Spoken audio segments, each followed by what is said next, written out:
రోజు రోజుకి గోల్డ్ రేట్లు పెరుగుతున్నాయి. తాకట్లో ఉన్న బంగారానికి వడ్డీలు పెరుగుతున్నాయని టెన్షన్ పడుతున్నారా? కొమ్మూరి గోల్డ్ వచ్చాక ఆ టెన్షనే పోయింది. కొమ్మూరి గోల్డ్. బండి భగీరథ్ ఎట్టకేలకు జైలుకి వెళ్ళాడు. అయితే నిన్నంతా కూడా హై డ్రామా చోటు చేసుకునింది. యాక్చువల్గా ఏంటంటే 8వ తేదీన పేట్ బషీరాబాద్లో పోలీస్ స్టేషన్లో ఒక బాధితురాలు 17 ఏళ్ల మైనర్ అమ్మాయి, ఆ పాప వాళ్ళ తల్లి వెళ్ళి కంప్లైంట్ ఇవ్వడానికి ప్రయత్నిస్తే దాదాపు 5 గంటల పాటు వాళ్ళు కంప్లైంట్ తీసుకోలేదు.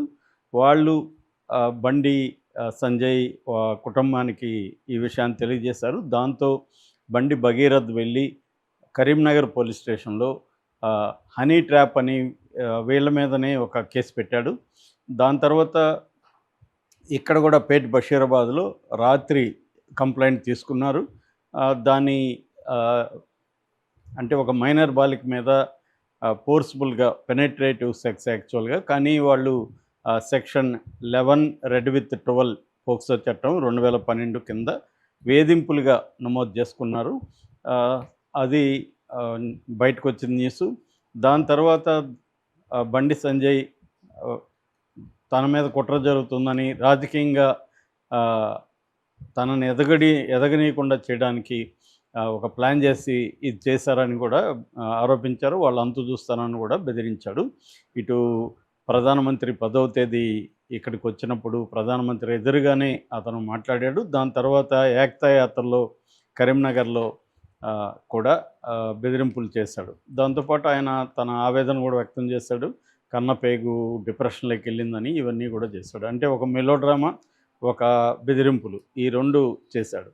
దాని తర్వాత బీఆర్ఎస్ దాన్ని సీరియస్గా తీసుకొని దాని మీద విపరీతంగా ఫోకస్ చేయడంతో, ముఖ్యంగా ప్రవీణ్ కుమార్ లాంటి వాళ్ళు దాని మీద ఫుల్ టైం వర్క్ చేయడంతో అది మెల్లమెల్లగా వైరల్ అయిపోయింది. దాంతో రేవంత్ రెడ్డి సిట్ వేశాడు. అప్పుడే అందరూ ఆశ్చర్యపోయారు, దీనికి సిట్ వేయాల్సిన అవసరం ఏంటి, క్లియర్గా ఉంది కేసు, ప్రైమా ఫేసి ఎవిడెన్స్ ఉంటేనే పోక్సో పెట్టారు. పోక్సో పెట్టినప్పుడు మామూలుగా అయితే అది POCSO non bailable and cognisable అంటారు. అంటే కోర్టు పర్మిషన్ అవసరం లేకుండా అరెస్ట్ చేయొచ్చు అనమాట.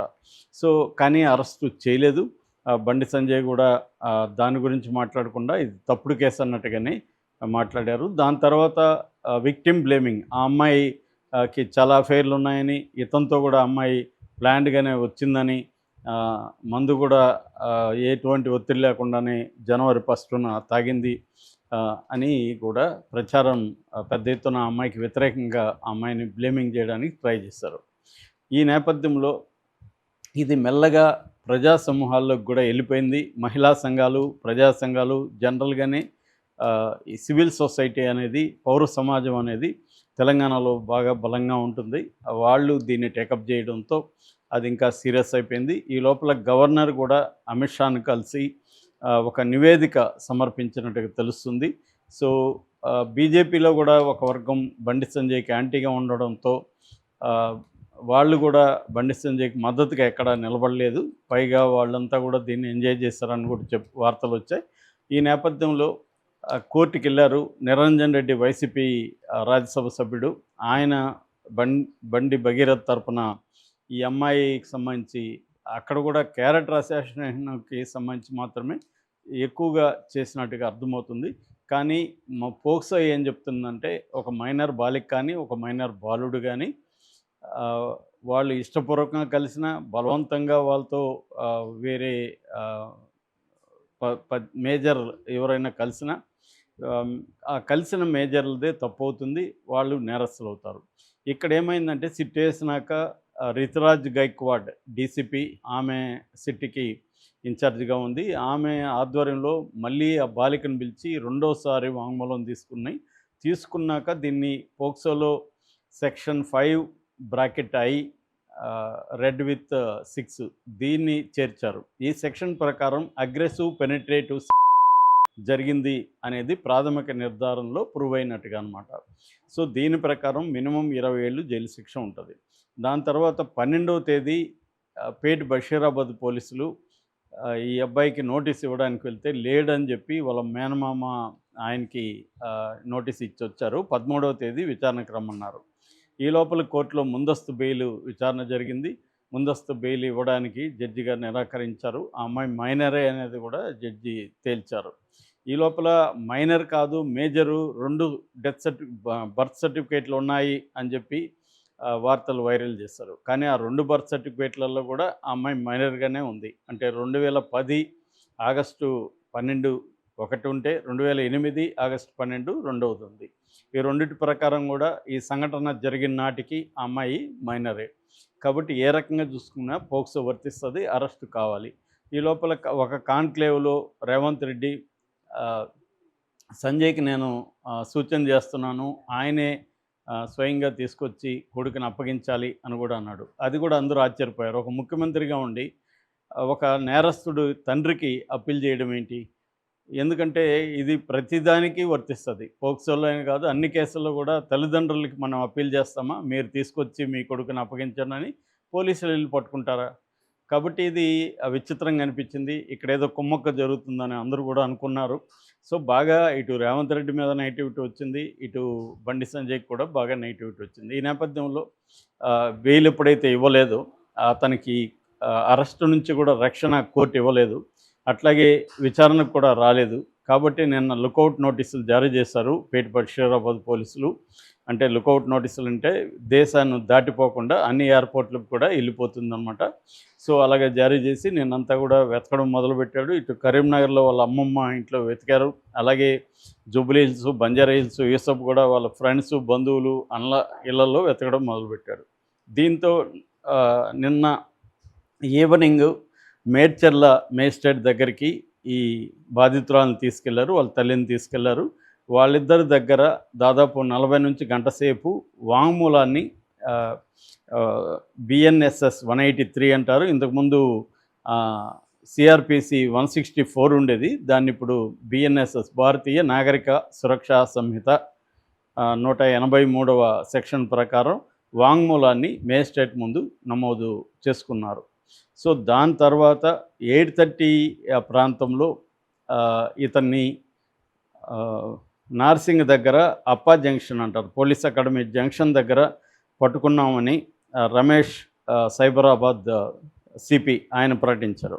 కానీ బండి సంజయ్ ఒక ట్వీట్ చేశాడు, అరెస్టు కాలేదు, నేనే చట్టానికి గౌరవించి నేనే సరెండర్ చేయించాను అని ఆయన ఒక ట్వీట్ చేశాడు.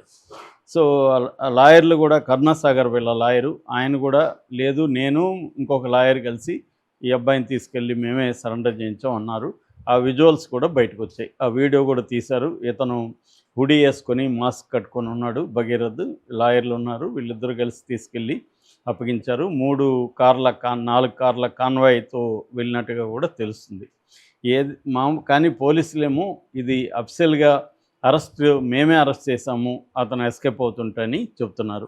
ఇక్కడ ఎవరి వాదన కోర్టులో నిలుస్తుందనేది ఇది కూడా వెరీ ఇంపార్టెంట్. ఎందుకంటే అరెస్టు చేసినప్పుడు ఏంటంటే అతను తప్పించుకొని వెళ్తున్నాడు, చట్టం నుంచి తప్పించుకుంటున్నాడు కాబట్టి అది సీరియస్గానే పరిగణిస్తుంది కోర్టు. అట్లా కాకుండా తానే వచ్చి సరెండర్ అయితే కొంతవరకు అతనికి కన్సిడర్ చేసే అవకాశం ఉంది. ఏదేమైనా బండి సంజయ్ ఇప్పుడు చట్టం గుర్తుకొచ్చిందా, 9 రోజులుగా గుర్తుకు రాలేదా అనేది ఇప్పుడు అందరికీ ఉన్న అనుమానాలు. అతను మొదటే కానీ సరెండర్ చేయించుంటే చాలా మంచి దేశవ్యాప్తంగా చాలా మంచి పేరు వచ్చుండేది. కానీ ఇన్ని జరిగి లుకౌట్ నోటీసులు జరిగినాక ఇప్పుడు వచ్చి సరెండర్ చేశానని చెప్తే దానికి పెద్ద విలువ లేదు. దానికి ఆయన చెప్పే కారణం ఏంటంటే మాకు లాయర్లు సలహా ఇచ్చారు బెయిల్ వస్తుందని, అందుకనే మేము సరెండర్ చేయలేదు. ఇదే మాట అందరూ చెప్తారు. అందరూ కూడా చట్టానికి బెయిల్ వస్తుంది కాబట్టి మేము ఎస్కేప్ అవుతామని అందరూ చెప్తారు. మరి అటువంటి వెసులుబాటు ఉందా చట్టంలో? లేదు. లేనప్పుడు అతను ముందే అప్పగించి ఉండాలి, అరెస్ట్కి దోహదం చేసి ఉండాలి. అతను దాచిపెట్టినట్టే కదా, దాచిపెట్టినప్పుడు అది కూడా క్రైమ్ అవుతుంది. యాక్చువల్గా ఒక క్రిమినల్కి ఆశ్రయం ఇచ్చి క్రిమినల్ని చట్టం నుంచి తప్పించి దాచిపెట్టడం కూడా క్రైమ్ అవుతుంది. అంటే ఒక దేశానికి హోంశాఖ సహాయ మంత్రిగా ఉన్న వ్యక్తి తన కొడుకు విషయంలో ఇలా బిహేవ్ చేయడం కరెక్ట్ అన్న చర్చ విస్తృతంగా అయితే జరిగింది. ఏదేమైనా పౌర సమాజం ఒత్తిడి, బీఆర్ఎస్ శ్రేణుల ఒత్తిడి, ఉద్యమాలు వీటి వల్ల అనివార్యంగా బండి భగీరథ్ అరెస్టు అవసరం ఏర్పడింది. అరెస్టు చేశారు. సో అరెస్ట్ చేశారంటే వీళ్ళే వెళ్ళి సరెండర్ అయిన బండి సంజయ్ చెప్పిందే ఇక్కడ కరెక్ట్. మనకు ఆ విజువల్స్ చూస్తే అర్థమవుతుంది. మామూలుగానే పోలీసులు ఇలాగే బిహేవ్ చేస్తుంటారు. వెళ్ళి మనం సరెండర్ అయినా కూడా ఎక్కడో ఒక దగ్గర పట్టుకున్నట్టుగానే చెప్తుంటారు. అది జనరల్గా ప్రాక్టీసు. ఎందుకంటే వాళ్ళు పట్టుకున్నారంటే వాళ్ళకి కొంత క్రెడిట్ వస్తుంది. వీళ్ళే సరెండర్ అయ్యానంటే పోలీసులకు క్రెడిట్ రాదు. సో ఇదంతా కూడా ఒక డ్రామాగా నడిచింది. ఇంకా విధిలేని పరిస్థితుల్లోనే అతను సరెండర్ అయినట్టుగా మనకు అర్థమవుతుంది. బండి సంజయ్ కూడా 9 రోజుల తర్వాత మాత్రం అతనికి చట్టం ఇవన్నీ గుర్తొచ్చాయి. అంతవరకు గుర్తు రాలేదు. అట్లాగే ఈ గవర్నమెంటు వ్యవహరించింది కూడా మామూలు ఆహ్, నేరస్తుల విషయంలో, మామూలు నిందితుల విషయంలో వ్యవహరించినట్టుగా కాకుండా ఇక్కడ ప్రత్యేకమైన బండి సంజయ్‌కి వెసులుబాటు కల్పిస్తూ రేవంత్ రెడ్డి ప్రభుత్వం వ్యవహరించినట్టుగా అందరూ కూడా భావిస్తున్నారు.